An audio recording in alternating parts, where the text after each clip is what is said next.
de abertura e gostaria de já chamar os dois próximos palestrantes, que são a Vanilza Xavier e o Arlindo Oliveira. Bom dia a todos. Bom dia a todos. Bom dia. A Vanilza é mestre pela Faculdade de Direito da UFMG, especialista em Direito Processual pela PUC, consultora da Assembleia Legislativa do Estado de Minas Gerais. Doutor Arlindo Oliveira, consultor legislativo do Senado na área de Direito Constitucional e Eleitoral desde 96, advogado especialista em Direito Constitucional e em Ciência Política. Bom debate e boa sorte nessa análise de um parlamento tão especial como o parlamento da Nova Zelândia. Bom dia, professora Fabiana, obrigada. Queria agradecer a organização do evento pelo convite, é uma oportunidade para poder debater sobre regimes parlamentares. Ao Arlindo, muito obrigada também por compor, né, esse painel comigo. É um prazer, Vanessa. Obrigada. Então, não vou me e antes de começar também, queria também agradecer aos colegas que, junto comigo, participaram dessa pesquisa, né? Eu estou aqui apenas hoje falando, mas foi um trabalho realizado por outros colegas, pelo Henrique Souza Lima, a Débora Mascarenhas, a Paula, que vai estar aqui amanhã também. Então, eu queria deixar isso registrado também. E vou compartilhar com vocês algumas imagens e pedir licença também para poder contar um pouco da história da Nova Zelândia, porque não tem como a gente falar do parlamento e do próprio processo legislativo na Nova Zelândia sem contar um pouco da história desse país. Eu confesso que até a realização dessa pesquisa eu conhecia muito pouco sobre o parlamento, né, o funcionamento do parlamento, sobre o processo legislativo da Nova Zelândia, até porque a gente está sempre se atendo aos grandes modelos, como, né, a Carolina agora há pouco falou sobre a Inglaterra, os Estados Unidos, e eu confesso que eu fiquei extremamente impressionada, porque a Nova Zelândia não é só um país de belezas, mas também de uma história, de um respeito à etnia maori, esse sincretismo entre a cultura europeia e a cultura maori se reproduzindo aí, né, na história do parlamento. Então, eu achei, assim, e também interessante também, que às vezes a gente também não tem notícia, mas a Nova Zelândia é exemplo, é o primeiro país no ranking no combate à corrupção, leis de responsabilidade fiscal que hoje nós temos aqui no nosso país, são todos modelos instituídos pela própria Nova Zelândia, então ela tem essa vanguarda, mas talvez ficou aí um tempo escondido. E essa pesquisa a gente fez mais ou menos em meados de 2017, e os fatos atuais, eu acho que corroboram esse vanguardismo, eu acho assim, essas ideias progressistas da Nova Zelândia, como a gente vê o combate à pandemia, né? A gente não tem como falar disso, porque nós tivemos a primeira-ministra reeleita agora, a Jacinda Ardern, o segundo mandato de 3 anos. A Nova Zelândia teve 26 mortes no combate à pandemia. Essa semana, esse mês, estão em lockdown porque tiveram mais poucos casos. Enfim, então, é um país que eu acho que a gente tem que merece um olhar, um cuidado, né? E que vale a pena a gente se debruçar. Então, eu vou falar rapidamente sobre o histórico. Os maoris ocuparam a Nova Zelândia há mais ou menos 1000 anos, mas eles vieram da Polinésia, mas os europeus só chegaram mesmo por volta de 1640. Durante o tempo, não foi um processo de colonização tão conflituoso quanto em outras colônias, mas é importante que, em meados de 1840, a fim de dirimir conflitos entre os europeus, os maoris, principalmente em relação a questões relacionadas à disputa por terras, e bens, foi editado um tratado, porque esse tratado ele é muito importante, inclusive até hoje ele faz parte do arcabouço jurídico. Vanilza, só um minutinho. Tenta aumentar a sua tela, colocá-la na tela inteira, porque ela está do compartilhamento. Não está no modo apresentação. Ai, deixa eu ver como é que eu faço aqui. Deixa eu vou pedir desculpas, que é a primeira vez que eu compartilho. Clica lá embaixo, isso. Deixa eu ver aqui. Não, você estava compartilhando, só que é preciso que no seu compartilhamento você clique no modelo apresentação, porque você abriu o PowerPoint, é logo, tá? É na parte de baixo, aí no cantinho direito. Não, ai, gente. Modelo apresentação, compartilhe de novo. Deixa eu compartilhar, peraí. Gente, vou compartilhar para a tela. Ai, gente, muitas desculpas. Então, PowerPoint tão colorido, cheio de imagens interessantes. Não, mas nós estávamos vendo, é porque a forma como você compartilhou é como se você tivesse aberto o seu PowerPoint, no entanto, ele não está no modelo como se estivesse apresentando. Você precisa clicar, tem um ícone lá embaixo, que é um ícone que abre a sua tela toda. Então, pode compartilhar, compartilha novamente, porque a gente estava vendo. Então, peraí.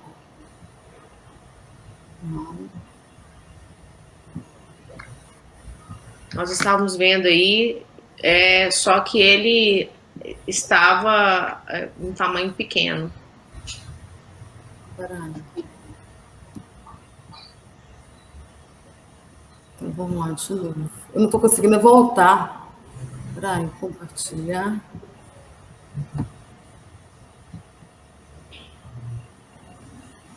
Foi cancelado, ok. Então, compartilhar de novo. São algumas das vicissitudes, né, da vida remota. Eu não estou conseguindo, gente. Como que faz? Ai, que dó. Você precisa fazer o mesmo percurso que você fez. Faça o mesmo percurso e abra. Do mesmo jeito. Só que quando você tiver com a sua tela, a sua tela aberta, você precisa de clicar no seu próprio computador. Uhum. Isso, ok. Agora, no seu próprio computador, esquece isso que está aqui. Você vai clicar lá embaixo, que é o modelo apresentação, como se você estivesse num data show, por exemplo. Só clica aqui, que fica mais fácil. A gente está conseguindo ver. Entendi, peraí. Ou seja, tirar essa... Não, aqui não. Não, aí você está compartilhando. É aí mesmo. Ai, peraí. Não, volta do jeito que estava. Uai?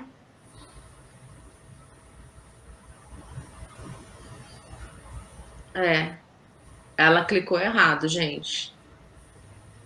Então, vamos aguardar um pouco aqui até que ela volte. Arlindo, então vamos começar uma conversa aqui enquanto enquanto ela organiza. A Vanilza está aí. Me diga uma coisa. Aproveitar, já que... Foi não. O que é que te chamou mais atenção nessa vivência parlamentar na Nova Zelândia? O livro que eu queria cumprimentar a você e a todos os colegas de Minas pela edição desse extraordinário livro, ele coloca 3 questões no começo. O primeiro é se há padrões e normas gerais nos regimentos internos, quer dizer, nos processos legislativos. Uhum. A segunda questão é em que medida a família jurídica... Isso aí. Enquanto isso, nós começamos uma conversa paralela aqui, mas que tem tudo a ver. Certo, tudo a ver. Vamos lá, doutora Arlindo. Em que medida a família jurídica, essa é a questão que eu iria, no final, né, colocar para a Nilza, em que medida a família jurídica que o país se filia, historicamente, implica determinados procedimentos no processo legislativo, né? Até porque a Nova Zelândia é anglo-saxã, né, common law, mas há distinções importantes, né, no processo eleitoral, mas eu vou deixar a Vanilza falar, depois eu coloco a minha questão. Então, tá, deixa eu correr aqui. Então, o importante é o seguinte, que após esse tratado de Waitangi, a rainha foi reconhecida como soberana, e esse tratado reconheceu o direito dos maores aos bens e às terras que eles já possuíam. E esse tratado, ele tem uma fundamental importância, porque ele continua sendo aplicado até hoje. Ele é utilizado, inclusive, como controle da produção das leis, ao momento no processo legislativo que o projeto é encaminhado ao tribunal desse tratado de Waitangi, para saber se essas leis estão em consonância ou não com o tratado. Aqui na tela, eu não sei como é que está o tamanho, eu vou passar depressinha, mas o tratado é pequenininho, são três artigos, mas que ele é um documento fundamental aí para o reconhecimento da Nova Zelândia enquanto colônia, e posteriormente, mais ou menos em 1840, Nova Zelândia, o parlamento inglês reconheceu, né, a Nova Zelândia enquanto autonomia da Nova Zelândia, e passou a ser designado um governador para poder, juntamente com um conselho legislativo na Casa de Representantes, governar o país. Até meados de mais ou menos 1950, a Nova Zelândia ela foi bicameral, nos mesmos moldes do parlamento inglês. Inclusive, já respondendo ao que o Arlindo me perguntou, justamente pelo fato de ter sido uma colônia britânica, todo o arcabouço jurídico constitucional da Nova Zelândia tem origem nas próprias leis do parlamento inglês. Então, se a gente for falar quais são as fontes de direito, né, o que constitui o ordenamento jurídico constitucional da Nova Zelândia? Ele não tem uma Constituição escrita, e ele é formado por um conjunto de documentos, alguns estatutos, leis, convenções e atos do parlamento inglês compõem esse arcabouço jurídico, atos que foram editados pelo próprio parlamento da Nova Zelândia, algumas decisões judiciais, o Tratado de Waitangi. Então, esse conjunto de leis, inclusive algumas da própria tradição do direito inglês, mesmo que hoje, né, a Nova Zelândia tenha uma Câmara própria, né? Há ainda essa simbiose com o direito inglês. Mas, desde então, 1950, a Nova Zelândia ela é unicameral, então o Conselho Legislativo foi extinto, então, ficando apenas com a Casa dos Representantes. É uma monarquia, aliás, a Nova Zelândia é parte, né, faz parte da Commonwealth. A rainha Elizabeth, aliás, a Nova Zelândia é uma monarquia constitucional, então a rainha Elizabeth continua, a rainha da Inglaterra continua sendo a chefe de Estado, mas na Nova Zelândia ela é representada, a gente chama de Governor General, e que vai também fazer justamente essas funções de representação, funções mais honoríficas. Ele não administra, e quem vai mesmo administrar, gerenciar o governo, vai ser o primeiro-ministro, eleito pela maioria dos votos, juntamente com esse parlamento. Eu aqui coloquei já uma foto, eu vou até colocar aqui, ó. Atualmente esse é o prédio onde se situa a Casa dos Representantes, ele é até chamado de Beehive, justamente parece uma colmeia, né? E em termos de estrutura é interessante porque ele reproduz o próprio modelo, a Carolina até falou anteriormente, o formato, né, as disposições das cadeiras é o mesmo do parlamento inglês, inclusive até nas cores, porque a Casa dos Representantes do parlamento britânico é verde, e a Casa dos Lordes é vermelho, e aqui na Nova Zelândia até as cores foram também reproduzidas. E eu não sei se vocês estão conseguindo ver, há exatamente um apego à forma, ao rito. Então, as cadeiras, onde que o governo vai se sentar, a oposição, o speaker, que na ordem, né, na hierarquia das autoridades da Nova Zelândia, a gente tem o governor, o primeiro-ministro, e o speaker, que seria uma espécie do presidente, que seria o nosso presidente da Câmara ou do Senado, é um cargo semelhante. Ele é quem preside, né, a Câmara dos Representantes, é considerado o terceiro cargo de maior importância. Então, ele está ali no centro, juntamente com o clerk, que seria uma espécie de um secretário-geral, né? À esquerda dele temos a maioria, né? A parte dos partidos que compõem o governo, e do lado oposto, a minoria. Interessante também que, ao fundo, senta-se uma espécie de uma polícia legislativa. Essa foto aqui ao lado é uma das salas dos comitês, a gente chama de Selected Committees, que dentro da própria estrutura dessa Câmara dos Representantes, há também comissões, tais como a gente tem aqui na nossa consultoria, o Senado, da Câmara, então nas assembleias estaduais, comissões de temáticas, então de transporte, educação, no caso da Nova Zelândia são 18, e o interessante também falar, que isso eu acho que tem importância em relação ao parlamento, é que desde 1996, o sistema eleitoral da Nova Zelândia, ele é chamado Mixed Member Proportional, ou seja, ele é misto. Então, como que funciona? Atualmente, eu vou até colocar essa imagem aqui, é da atual configuração do parlamento. Nós tivemos uma eleição no ano passado. Ano passado foram 120 cadeiras, mas essas cadeiras o número pode variar dependendo do censo. Eram 121 na eleição anterior e agora são 120. E como é que essas cadeiras são ocupadas? Os eleitores têm que fazer têm que votar 2 vezes. Eles votam no partido, que vai ter uma lista fechada de membros, né, que serão eleitos, e tem que votar também num representante das regiões administrativas, da região onde essa pessoa mora. Atualmente são 16 na Nova Zelândia. Então, dependendo do número de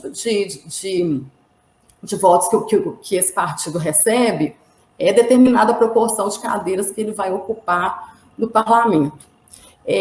Esse sistema misto, ele sempre foi muito bem falado, as vantagens dele seriam, no caso, de proporcionar uma maior possibilidade de partidos diferentes comporem o parlamento. Então, um parlamento mais diverso, né? Possibilitar ingresso de partidos menores, maiores, enfim. E até então, entendia-se que para se formar um governo de maioria, esses partidos teriam que se agrupar, né? Teria que haver uma coalizão desses partidos. É interessante que nessa última eleição, o Partido Trabalhista, da Jacinda Ardern, conseguiu a maioria das cadeiras. Isso foi a primeira vez que isso aconteceu, desde que o MMP foi instituído, e, então, assim, e até é interessante ver as notícias dos jornais, a imprensa noticiando uma vitória esmagadora do Partido Trabalhista.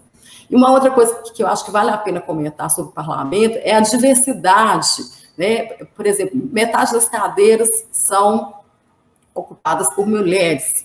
Parece que é a maior bancada LGBT reconhecida no mundo todo, assumidamente LGBT, E uma outra coisa interessante que eu acho que a gente tem que falar da Nova Zelândia, até voltando sobre a história, é que foi o primeiro país no mundo, em 1893, se eu não me engano, que reconheceu o direito ao voto das mulheres, muito antes da própria Inglaterra, dos Estados Unidos. Então, a Nova Zelândia ela já tinha essa tradição de abertura, de inclusão. Os próprios maoris, desde o início da criação do parlamento, já tinham cadeiras reservadas para eles, e esse número só foi aumentando ao longo dos anos. Parece que hoje, em relação à composição do parlamento, 1 a cada 5 membros são etnicamente maoris. E se eu não me engano, em torno de 1949, foi eleita a primeira representante maori, mulher, né? Então, já é um parlamento aí aberto, enquanto a gente aqui, sei lá, no Brasil, acho que a gente ainda está caminhando aí um pouco em relação às questões de representação de gênero, acho que a Nova Zelândia está aí dando, né, um exemplo. E, inclusive, só para comentar também, a representante da rainha, que seria o Governor General, ela é indicada, ela não é eleita. É uma mulher também e está no cargo desde 2016. Em relação ao processo legislativo, deixa eu correr aqui um pouquinho, só para, em relação às leis, às bills, os projetos de lei que são encaminhados, não existe uma hierarquia, como nós temos aqui no nosso modelo.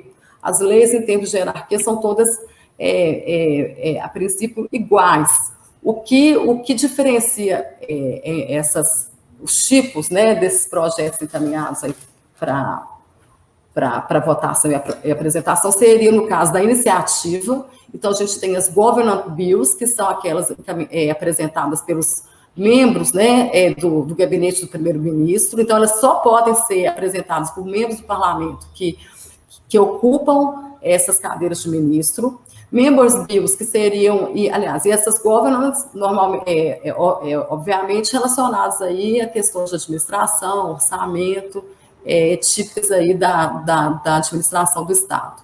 Members bills seriam aquelas apresentadas pelos próprios membros do parlamento que teriam relacionados a interesses deles, algo relacionado à política. Local bills, leis relativas às regiões de cada as regiões, essas 16 regiões administrativas da Nova Zelândia, e aí é interessante que elas não podem ser apresentadas pelos membros do gabinete do primeiro-ministro, elas só podem ser apresentadas pelos outros membros. E private bills, que seriam leis, e até essas private bills é um pouco diferente do que a gente tem aqui, seriam leis aprovadas por algumas corporações, para um grupo determinado de pessoas, com efeitos exclusivos a determinados grupos ou corporações. E aí o que vai diferenciar a iniciativa, esses tipos aí, né, de projetos, né, das bills, seria justamente a iniciativa e algumas também em relação ao procedimento. E também uma coisa interessante é que as governance bills, elas têm preferência na tramitação. Eu estava lendo algumas informações sobre o tipo de leis que estavam sendo aprovadas nos últimos tempos. A maioria são governance bills. As members bills, elas, no momento que elas são apresentadas, primeiro elas passam por como se elas passassem por uma peneira. Eles decidem primeiramente quais members bills que serão apresentados. Então, já caminhando rapidamente para o procedimento legislativo, como eu falei, a Nova Zelândia ela tem uma estrutura unicameral e o procedimento é relativamente simples. E, voltando mais uma vez para o que eu falei, reproduzindo já a sistemática também o que já existe no parlamento britânico. Então, basicamente, há uma introduction, na verdade seria uma apresentação, uma notícia de que o projeto está sendo encaminhado ao parlamento para ser apreciado e votado. São feitas 3 leituras, mais uma vez aí, olha só, o link com o direito inglês, a Carolina acabou de falar isso, 3 leituras e 2 passagens por comitês. E aí é interessante que, ao estudar o processo como um todo, nas leituras, o projeto é analisado de forma mais genérica, principiológica, e são nos comitês, que eu vou falar de uma forma melhor, que esse projeto é examinado, cláusula, artigo por artigo, dispositivo, que são propostas de emendas, que é a participação aí até da própria população em relação ao assunto que está sendo regulamentado. Então, a primeira leitura basicamente uma apresentação do projeto, e nesse momento é interessante porque é feito um controle de constitucionalidade, o advogado-geral ele pode levantar algumas questões constitucionais. Nesse momento também o projeto é encaminhado para o Tribunal de Waitangi, aquele documento que eu falei, que é um documento de formação da Nova Zelândia, então, para verificar se essa lei está ou não ela está em consonância com o tratado, se ela tá trazendo algum problema. E nessa first reading é que é escolhida uma comissão, uma select committee para esse projeto ser examinado. Então, aí, quando ele vai para essa comissão, é que é a possibilidade de uma participação popular, de um debate, a apresentação de emendas. E é interessante também que é nesse momento que, se há emendas que causam algum desequilíbrio financeiro, se há ingerência no orçamento, o governo pode já vetar o projeto, essas emendas, e ele ser arquivado. Então, aí, com esse parecer da comissão, ele é feita uma segunda leitura. Nessa segunda leitura, essas questões são dirimidas, as emendas são incorporadas, e aí passa para uma nova comissão. E aí chama-se Comissão de Toda a Casa. O nome é até interessante, que na verdade é o próprio plenário, mas é o próprio plenário do Parlamento da Nova Zelândia, mas é chamado Comitê, eles chamam de Comitê de Toda a Casa, porque é como se fosse uma mudança de procedimento. Porque aí vai funcionar como um comitê em que todos os membros podem participar, porque na comissão anterior são membros escolhidos, assim como funcionam as nossas comissões, né, aqui no Brasil. Mas nessa comissão, todos os membros podem participar, apresentar emendas, debater o projeto, cláusula por cláusula, apresentar emendas. Então, é um momento assim, de uma apreciação maior do projeto. Quando chega na terceira leitura, essa terceira leitura é uma leitura de síntese. E, inclusive, é interessante porque, nesse momento, já não é possível o exame, artigo por artigo, dispositivo por dispositivo. As discussões são mais no âmbito assim, principiológico, geral, se aprova ou se não aprova uma emenda, mas já caminhando exatamente para a aprovação da lei. Então, feita a terceira leitura, o projeto é tido como aprovado, né, dentro da Câmara. Faltando, então, o último procedimento, que seria o Royal Assent, na mesma forma que é feito o parlamento inglês.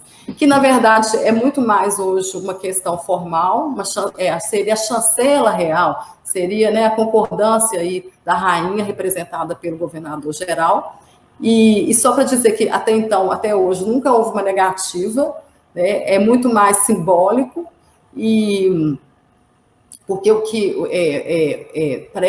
eu entendi pelo procedimento, que os vetos, as inconveniências do projeto são levantadas, em geral, nessas comissões e apontadas pelo governo, se estão aí, por exemplo, em desacordo aí com questões orçamentárias, financeiras, né? Ou então, na primeira leitura, quando é levantado aí algum desacordo, né, em relação aos demais atos, às normas gerais, assim, a esse arcabouço de normas que rege o direito da Nova Zelândia. Depois eu posso até disponibilizar a apresentação para quem ficar interessado. Isso que eu iria sugerir, que depois todas as apresentações feitas, elas estarão nos nossos canais de comunicação de todas as entidades envolvidas, sim, aqui na organização. E tendo em vista o tempo, muito a contragosto, vou pedir que você, né, finalize para que a gente passe para a segunda etapa aqui do debate. Tá, aqui é só um fato curioso, porque tem a ver com os direitos e deveres dos membros, que a gente chama das imunidades parlamentares. É interessante porque o Arlindo trouxe aí uma publicação do Senado. Esse é o líder do Partido Maori, e esse ano ele teve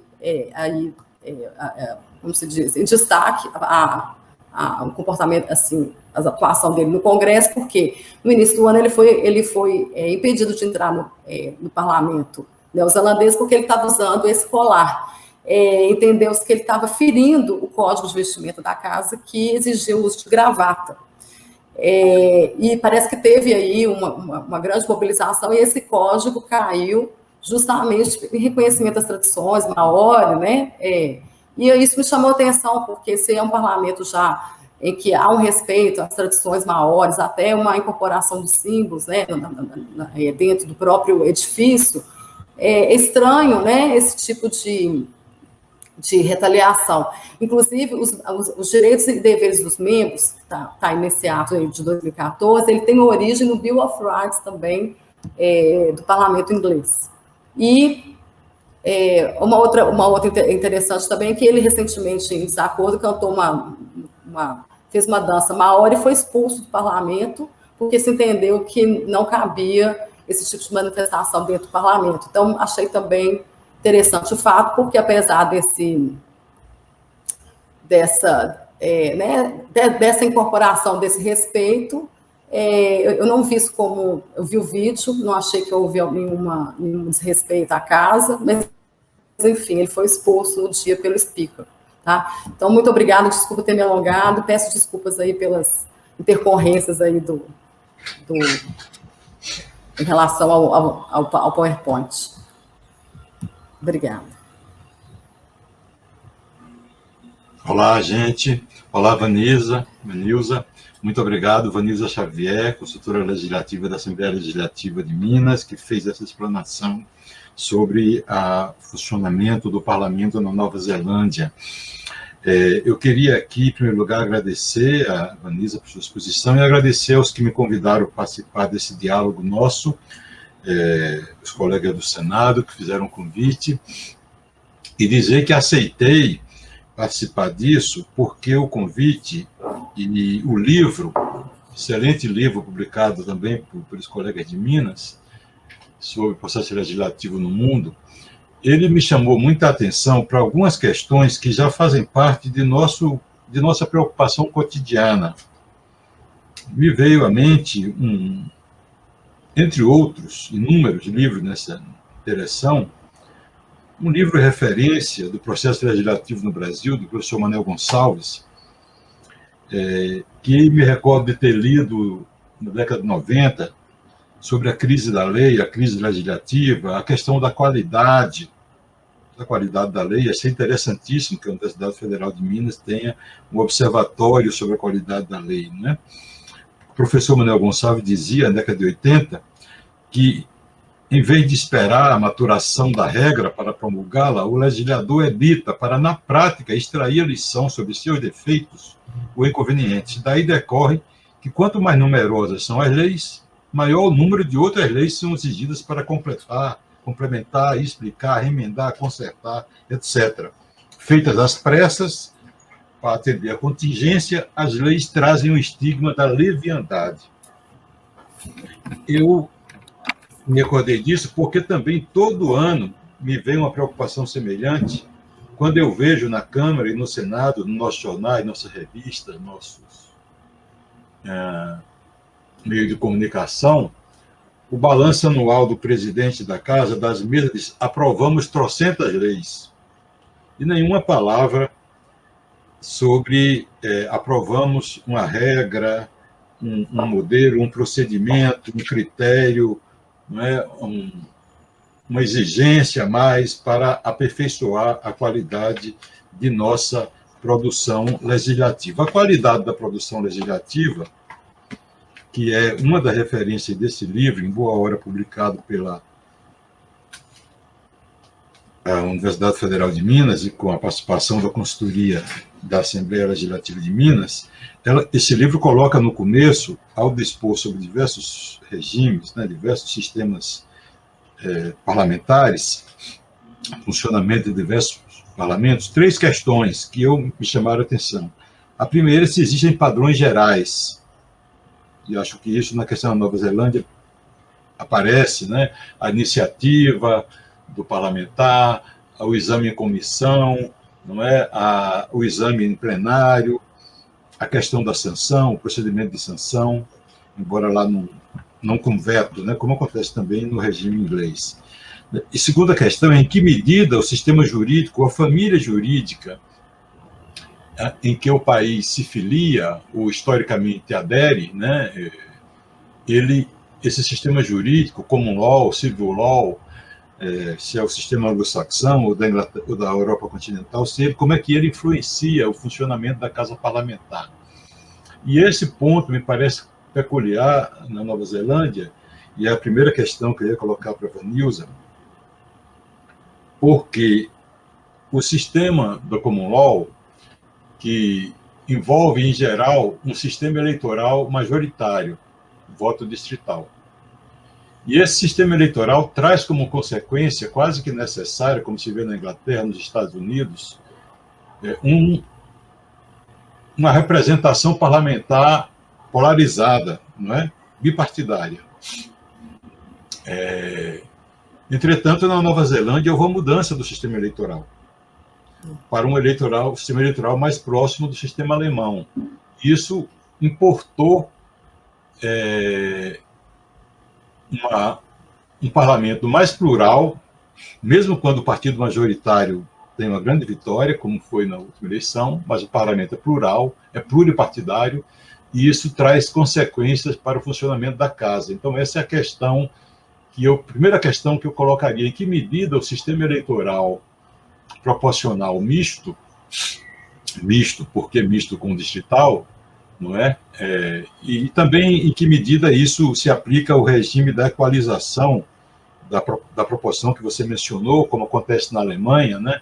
A Alemanha tem 598 deputados no Bundestag, em princípio, antes da eleição, mas depois da eleição, por conta da equalização, tem 709, eu acho, hoje.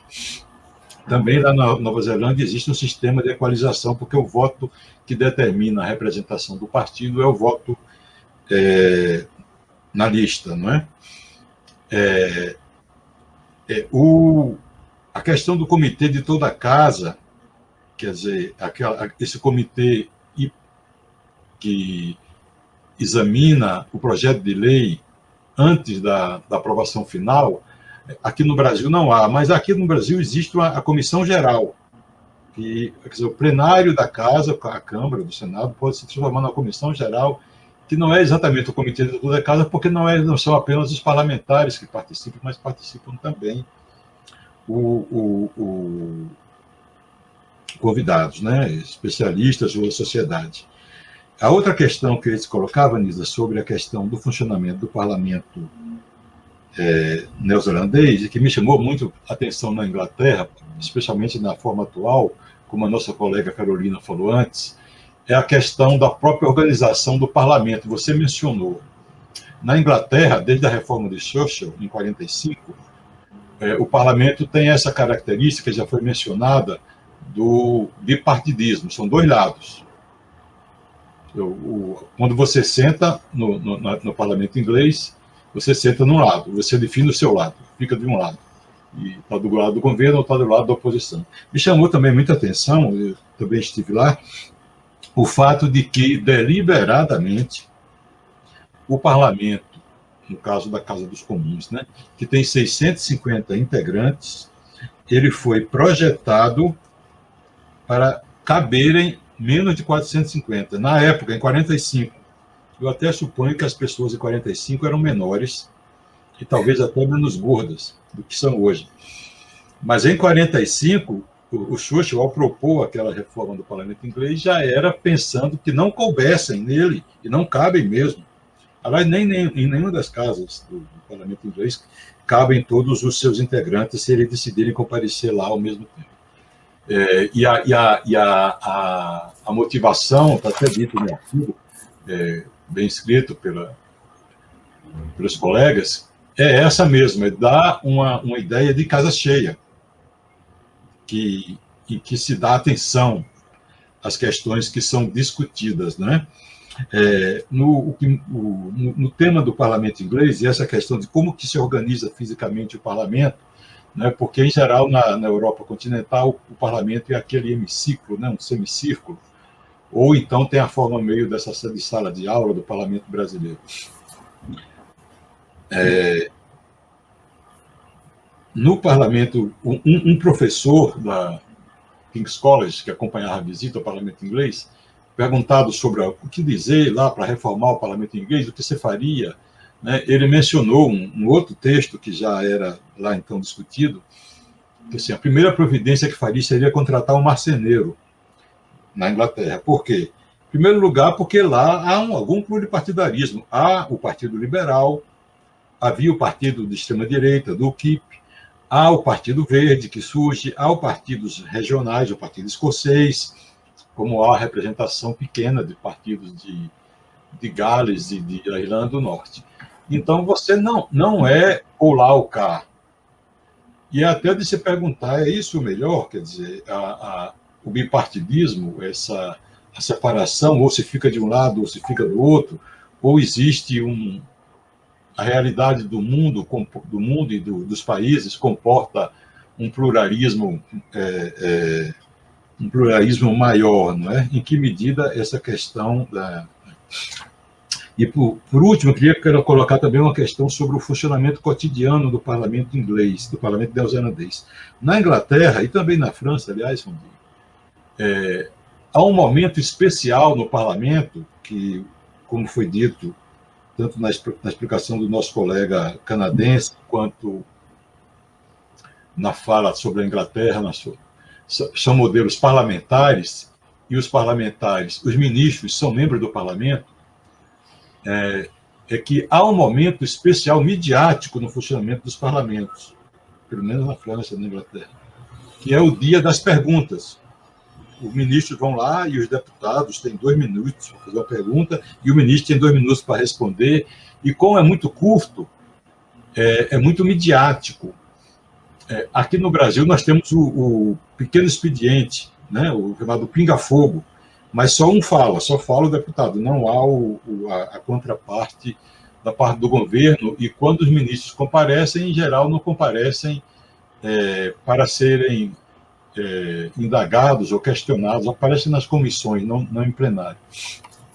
Eu queria saber também, por último, se existe esse diálogo institucional entre o parlamento e o gabinete, quer dizer, o ministério, no funcionamento regular da Casa Legislativa. Então, sintetizando, as questões que eu queria colocar são sobre a relação entre o sistema eleitoral misto e o pluralismo, em que maneira isso implica um afastamento, digamos assim, ou uma diferenciação entre a Nova Zelândia e a tradição anglo-saxã do common law, a questão da organização física da Casa Parlamentar, se ela, você já mencionou, se ela traz uma tendência ao bipartidarismo e à polarização, e também a questão do diálogo, de que maneira no processo legislativo acontece esse diálogo institucional